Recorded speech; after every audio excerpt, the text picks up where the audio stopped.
Katie. Hey there. We are back at Live from the Heartland one more time. That was Henry Byrne, who was the head of the Loyola Democrats. He's one of right? the members. He's not the president. Oh, okay. But he's an active young guy. Right. Okay. I just wanted to make an announcement because something interesting to me is happening. It's called Yes! For Independent Maps. Not the best, catchiest title, but independentmaps.org is about a group of people who are trying to get a constitutional amendment in the state of Illinois, not to stop gerrymandering, to stop the process. By both sides? By all sides, exactly, by all sides. And any of you who... You're so principled, Katie. I'm proud of you. Yeah, interesting you should put that way, Michael, because I'm wondering what kind of response this is going to get from our favorite elected officials, whether or not they'll be for it. I think it's a principled stance, and I would be for it. And I hope they can do this in North Carolina, too. Well, we're gonna have them on the radio show in the next month because they need to get a lot of signatures to get this on the ballot in November, which I'm What hoping else? they You do. got another announcement? I do. I know you got a list of stuff. Well, we have the Better Illinois folks who were on the show about 3 weeks ago before they did their Talking about fair taxes? Fair taxes, yeah. And we've got the petitions here at the Heartland now, and we're going to have them all weekends leading up to the election. So. And what is that about? About calling for... In other words, they're trying to get a measure in the legislature to change the tax structure in Illinois. Yeah, exactly. And then if it gets through there, it can go on the ballot. And it's a complicated procedure. We'll hear more about it because it is a real pressing issue that has to do with pensions, et cetera, and the financial well-being of the state going forward. And paying for education of our kids. Yeah, it has something to do with that, too. Okay, here we go. We got Mark Brown. Good morning to you, Mark Brown. Good morning. Welcome to Live from the Heartland, Mark. Glad to be here. Yeah, glad to have you. You guys, you came... you got to be one of our favorite new writers again, not new, when you put the Heartland in your column a few weeks ago and told people we could tell people what it meant wondered to if Tom not hit Dart the bowl knew in the the kind morning. of people that were hanging around here since the Red Squad had been here spying, looking for information around anarchism. Yeah, that's right. Yeah, I thought I should eyeball this crowd a little myself today to make sure that maybe I had underestimated what was going Those on little here. guys there, There's they're lots pretty of dangerous. lots of them here. Yeah. Okay, go ahead. I still am shocked by that we were sending undercover police into places like this, just hoping that they would find, quote, criminal activity. But well, for any of the Red Squad listening out there, there's a guy that the late Maury Daly, who was a Red Squad guy who used to follow me around when I was younger. When he was moved to the 20th district, he called the Heartland and he asked for me, and I wasn't here, and he said, well, tell him Che Guevara's nephew is looking for him. And he turned out he turned up He turned up a few times, and we hung out a little bit and talked. But anyhow, I was looking, I've been Googling Mark Brown, and I've been reading a number of your columns, and one of the things that I think it probably comes out officially tomorrow, but you wrote it yesterday, and yesterday was when our friend David Orr started marrying gay couples. Could you tell us what that was like downtown? it was a wonderful day, really. You hang, well, as I said, this was in the Vital Records Bureau is where we did this, which is in the basement of the Daly Center, which is one of the bleaker places. To get married, for sure. But everybody was so happy, and the first couple that came in to get their license, a couple of young gay guys, and they weren't expecting to be the first day, but they were so excited to get down there, and then they played along. You get caught up in the media maelstrom, and they got their license, and then a lesbian couple came through. And then another couple, and this has sort of been a little prearranged because there was some word that this was going to come down, and they went ahead and got married. And it was it was a lovely little ceremony, considering it was in the basement of the Daily Center with television cameras and not much else. Just briefly, what came down that made it happen yesterday as opposed to the date, in the future? The June date by the state. Right. Well, there was a lawsuit that was brought in federal court originally on behalf of couples where one of the partners was sick. dying, and That's they right. said, can you make an exception on this for them? The law is going into effect in 6 months anyway. And first the judge made the exception, but then they pushed harder and said, well, this is, if it's against the law, it's against the law, and everybody should be able to get married now. And a federal judge yesterday morning went along with that. Okay. And ordered that, in effect, the law takes effect now. How many people showed up to get married? Well, I believe a couple of dozen people showed up to get their license. In Illinois, you have to wait a day after you get your license to get married, unless you can get a judge to make an exception for you. And they made an exception for this one couple, which had been a plaintiff in another lawsuit in state court to overturn the law. And they've been together 20-some years, so it was they had a pretty good argument that they didn't have to wait a day. They didn't need to wait a day to think it over. It wasn't anything hasty. Well, it does. It makes for some feel-good news nestled in amongst all the feel-bad news that we get.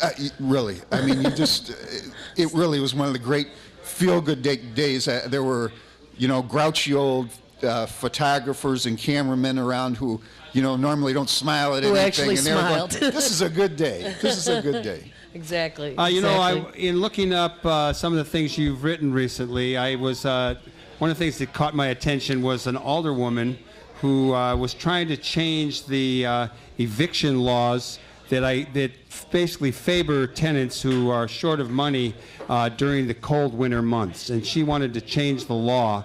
And apparently it was because she had some tenants she was trying to get rid of in some rental property. Yikes. Can you tell us a little bit about that story? Because I, as a former community organizer and did some rent strikes, we always had people withholding their rent, and they had a certain amount of time and a certain process they had to go through in courts. Fill us in a little bit. Well, this was not an alderman. This is State Representative Monique Davis. Okay.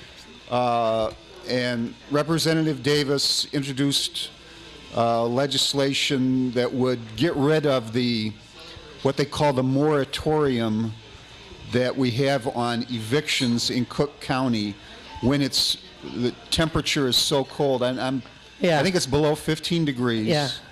Or if there's a some kind of inclement weather like a snowstorm or a thunderstorm, the sheriff can stop having evictions. Actually, he's ordered not to evict people. And Monique Davis said that a lot of landlords have come to her and say this isn't fair because by the time you get to the point where they could get evicted, it's already been months and they should be evicted right away. Well, what she didn't really tell people was that, of course, that she is a landlord, and she was kind of working out her own grudges there. Now, indeed, there are a lot of landlords that feel this way, and Sure.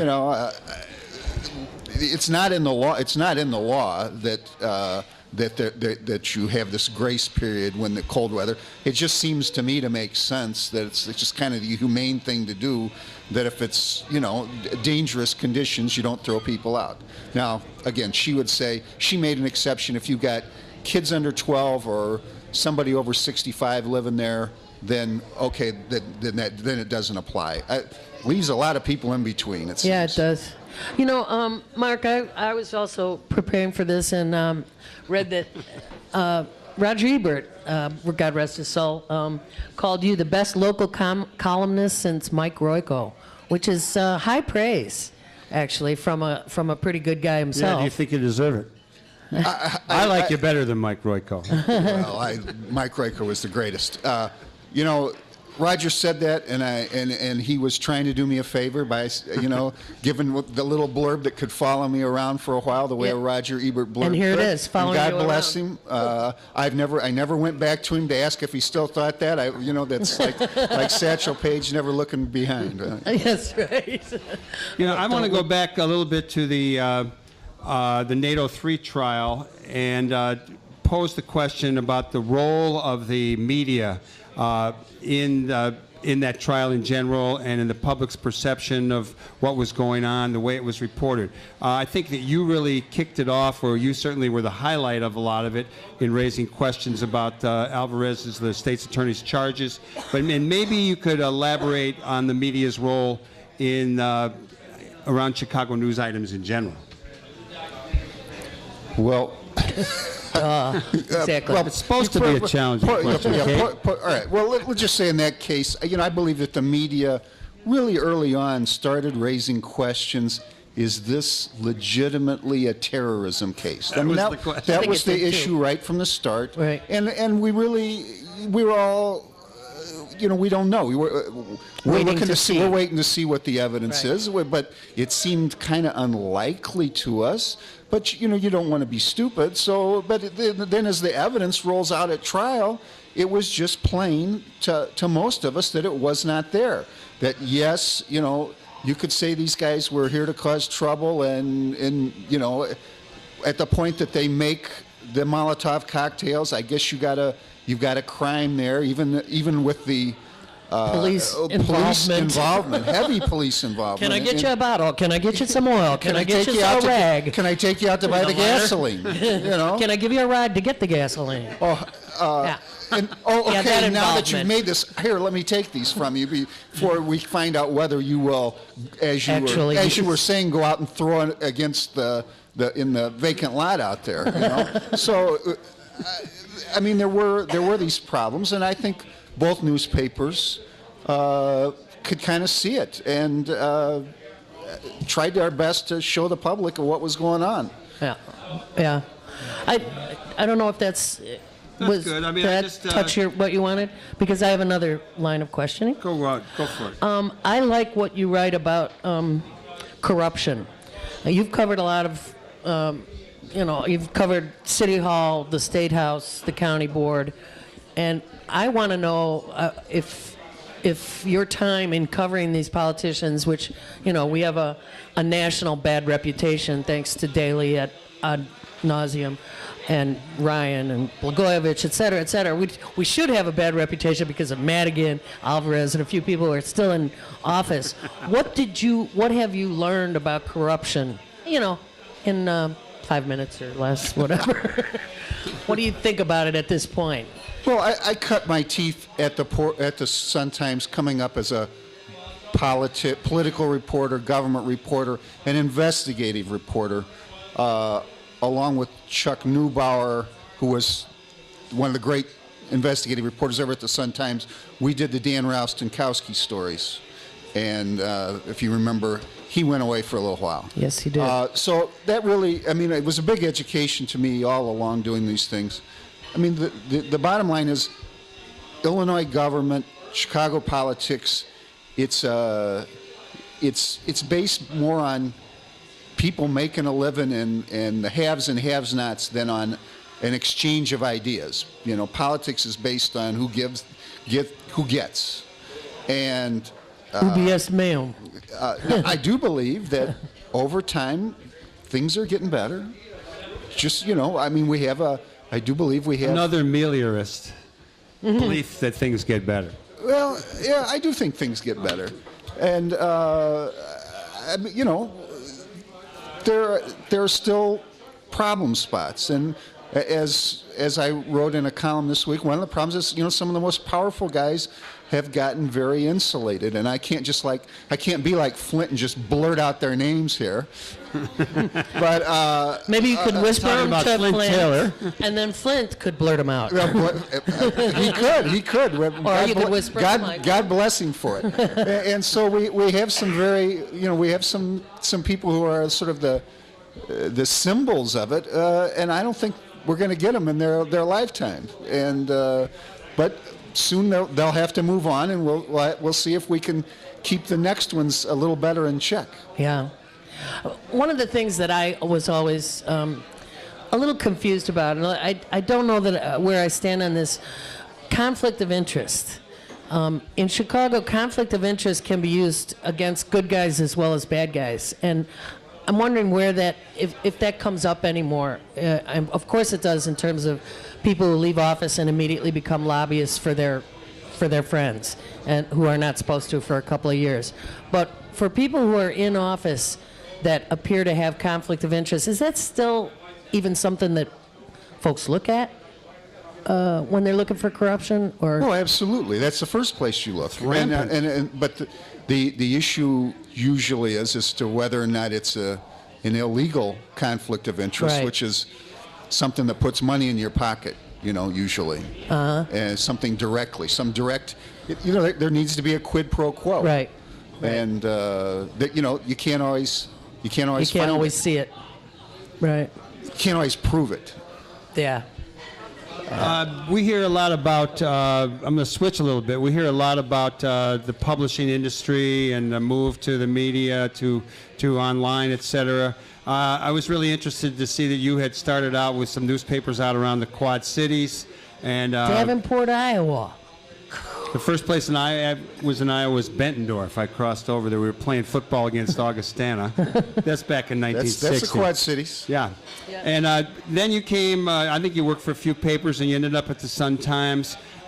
We have two papers in town. The Sun-Times is kind of thin and small. It's been my favorite. The Tribune, I find it interesting, but I really can't stand going to that editorial page. Union Could you busters. and I was disappointed that the Sun-Times got rid of their photographers. But tell us a little bit about the state of our two papers and the industry as a whole, and how you as a journalist fit into that. Well, the industry is struggling. It's tough out there right now. The move to things going online has the main thing it's done is taking away our advertising revenue, which I mean that's what the whole business model that the newspapers are based on. It's gone away. Obviously, we still have a lot of online traffic, people going to our websites. Right. But the advertising doesn't generate the same amount of advertising revenue. And that's the money that pays the reporters. So then we have to, we shrink reporters. Then we have less product. We have less to sell, really, right? Mm-hmm. So it's this tough situation where we're all trying to find a new way forward. Wow. Driving people to the website through social media. A lot of people are getting their news off the phone sitting here in between us here, right? Right. And we got to get people to go there. And we're just with your phone in the morning. We're just trying every which way we can to find new angles. The Sun-Times is about to launch a political blog. I think that's going to be a big interest to your listeners. And Who's doing it? well, everybody will be doing it. Everybody will be contributing to it, and we're hoping it'll be a little bit more than what we now have in the newspaper as far as our political coverage, and we're just trying every angle we can to survive. It is actually hard to get a lot of Sun-Times stories online. I think there's 8 a day, and they don't have at least I haven't been able to find the sports or your column. I have to just go directly to your name. Any thoughts on that? I'm not sure exactly. I know there's more than that. Maybe people have problems with different platforms. I know getting a hold of our information, but you shouldn't. I'll find more information, but let's go back to politics. One of the columns you wrote about recently was about the Republican primary and Rauner, and his apparently has some black friends who you raised a lot of two in particular, Meeks and another guy who both apparently are for charter schools and also were opposed to gay marriage. Any comments on those guys or on Rauner?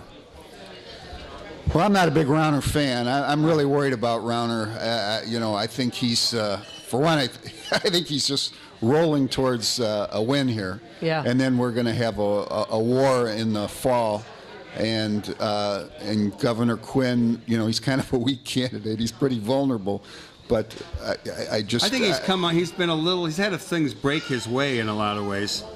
I just think he's stronger than maybe we thought, but we'll see. Well, we'll see. I do think that, Rauner is one of these guys that's, he's figured out what people want to hear, and he's got a lot of money to allow them to hear it over and over again, right? And I do think that people like this term limits idea out there, and downstate, they're just more than ready to get rid of Chicago Democrats. So I think something's coming there. Now, the Meeks story, I only did that story because Meeks, a lot of the people that are for Rauner are people that would be totally against Meeks. And I like Meeks, actually. He tried to do what he could when he was in there. Yeah. But I'm not too happy about him thrown in with Rauner. So I just kind of threw that out there just to make them both a little uncomfortable. Good work, Mark. Good work, Mark Brown. On a personal note, I was reading about you, and your sons had played, you have twin sons. They had played soccer, or I don't know if both of them did, but one of them had quit, and you decided to take up the sport. Can you tell us the state of your athletic activity? Because we're all Athletes United for Peace here. Yes, we are. And we like guys who are into sports.